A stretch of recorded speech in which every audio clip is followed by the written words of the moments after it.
দেখছেন সবার খবর, সবার নজর, বার্তা এক নজর। বেঙ্গল রেলওয়ে প্যাসেঞ্জার অ্যাসোসিয়েশনের সাংগঠনিক সভা অনুষ্ঠিত হলো। সকল স্তরের সদস্যদের বন্ধুত্বপূর্ণ যৌথ সংগ্রামী প্রচেষ্টার আহ্বানে বেঙ্গল রেলওয়ে প্যাসেঞ্জার অ্যাসোসিয়েশন যাত্রীদের সুরক্ষা রাখার সংগঠনের পক্ষে বার্ষিক সভা অনুষ্ঠিত হয় বেলঘড়িয়া রেল স্টেশন সংলগ্ন এলাকায়। রেলের যাত্রীদের বিভিন্ন সুবিধা ও অসুবিধা ও আলোচনার অংশবিশেষ আকর্ষণ ছিল। যথেষ্ট উচ্ছ্বাসিত সদস্যদের একত্রিত প্রশংসিত বক্তব্য রাখেন।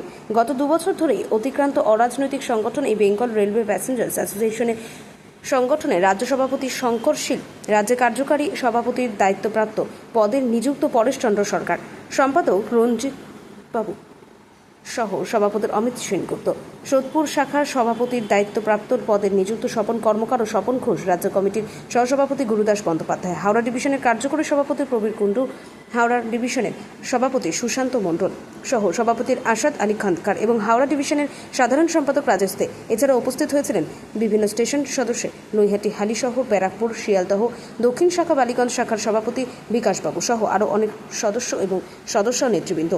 উক্ত সভায় উপস্থিত ছিলেন রাজ্যের প্রত্যেক সদস্যের প্রত্যেক স্টেশন দায়িত্ব পালন গ্রহণ করার আহ্বান জানানো হয়। সেই সঙ্গে যুক্ত আরও অনেক নতুন সদস্যদের সদস্য পদ নিয়ে নিযুক্ত করা হয়, যেমন মালদহ, শিলিগুড়ি, পুরুলিয়া, আদ্রা, বাঁকুড়া সহ অন্যান্য জেলা। আগামী 8 জন শিয়ালদহ ডিভিশনের নৈহাটি স্টেশন ম্যানেজারের ঘরে বেঙ্গল প্যাসেঞ্জার অ্যাসোসিয়েশনের সংগঠনের পক্ষ থেকে সকল স্তরের সদস্যদের নিয়ে নৈহাটি স্টেশন ম্যানেজারকে ডেপুটেশন জানানো হবে। উক্ত অনুষ্ঠানে সংগঠনের রাজ্য কমিটি কার্যকারী সভাপতির দায়িত্বপ্রাপ্ত পদে নিযুক্ত পরেশ সরকারের নেতৃত্ব।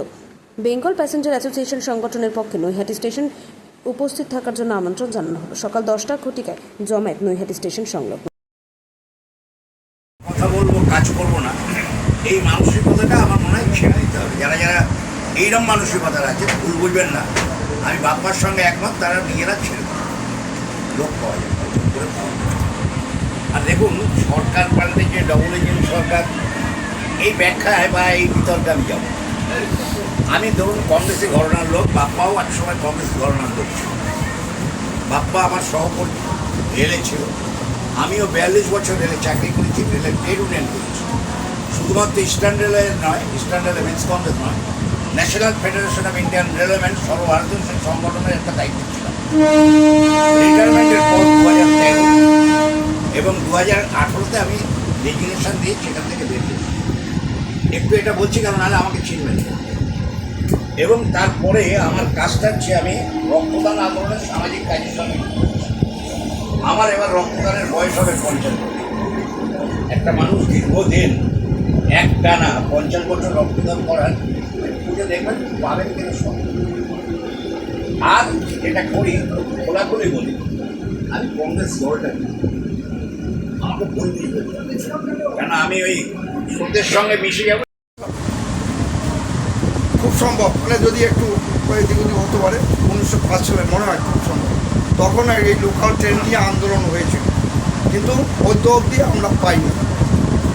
যাই হোক, আমরা চেষ্টা করব। আমি সভাপতির কাছে আমার অনুরোধ যে আপনি আমাদের সোদপুরটা একটু দেখবেন, কী করে ডিআরএম বিল্ডিং বলুন আর যেখানেই বলুন, আপনি যেখানে বলবেন আমরা সেখানে যাব। আমার এখন পর্যন্ত প্রায় 50 অধিক সদস্য হয়েছে সোদপুর প্ল্যাটফর্ম, মানে সোদপুর শাখায়। সেখানে আমরা যেখানেই বলবেন আমরা সেখানে যাব। আরও একটা দাবি আমার আছে, সেটা হচ্ছে আমি সেদিনকে মানে ওই আমাদের যে সাবওয়ে আছে সেই সাবওয়ে থেকে নামছিল, এক বৃদ্ধ মাতা, তিনি নামতে পারছিলেন। তা আমার খুবই খারাপ লাগলো যে আমি তার হাত ধরে আস্তে আস্তে আস্তে আস্তে করে নামিয়ে দিলাম। এবং তাকে সেই নামাবার পরে সে ভাবছে যে আমি এখন কী করে উঠবো। সে 2 নম্বরে আর 4 নম্বর থেকে 2 নম্বরে আর সে কী করে উঠবো।